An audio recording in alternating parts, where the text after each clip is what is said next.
Hi again, guys. Hey, so it's time to talk once again about random number generators and Football Manager and sort of the effect that it has.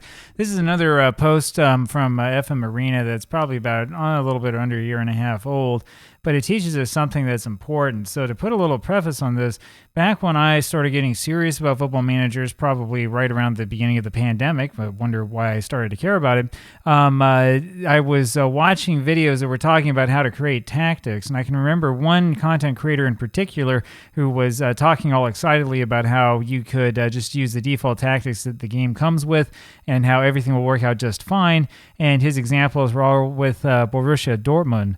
The problem with that, of course, is that if you use Dortmund for your tactic testing, you're always going to end up doing well, right? There are other people I've seen on various websites who will say, look, my tactic's so good, and they're playing with Liverpool or Manchester City or something like this.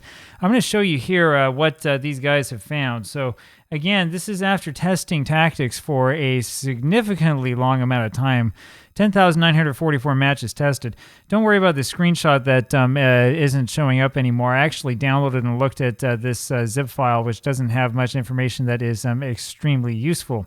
What this person has told us, though, however, is that a single season test, which would be 38 matches, gives you maybe like 25 or 26 points away from the true score that you find once you do multiple seasons, right? And the more seasons you create, the closer you get into narrowing into what that true score is. So remember, when they're doing this test, all other variables are held exactly equal, right? This is what this says down here. Their players' morale and condition is 100% and is frozen. There's no player rotation. There's no transfers. Managers can't be sacked. Everything is held equal to test only the tactic. And what you see in terms of tactic testing is that it still is going to take you like almost 200 seasons to get to the point where you can trust that the overall aggregate score you're getting, number of points you're getting from the tests, is an accurate reflection of how the tactic itself actually works. That's the reason why these guys do like 5,000 or whatever matches, right? You can see this is around 6,000 matches. You finally get to the point where you're point away from the so-called true score, right? What that means is that when you're doing a tactic test or when you're downloading a tactic and somebody used a strong team and played for one season and had success, this doesn't mean that there's anything about the tactic that's actually successful. This could be due to random number generation or more likely due to a combination of the RNG and the attributes of the player. Remember, with these tests, the player attributes are being held constant by freezing them through a different program that we'll talk about a little bit later. There's an important note right here. So please note, if you test your tactics with a very strong team like PSG in Ligue 1, where your opponents are much weaker than your team, then the RNG will be very small because with no matter what tactic, almost any tactic you use, you'll get a win rate close to 100%. But you need to be careful about that. The reason why you have to be careful about that is because you have better players than your opponents, and has little to do with the quality of the tactic.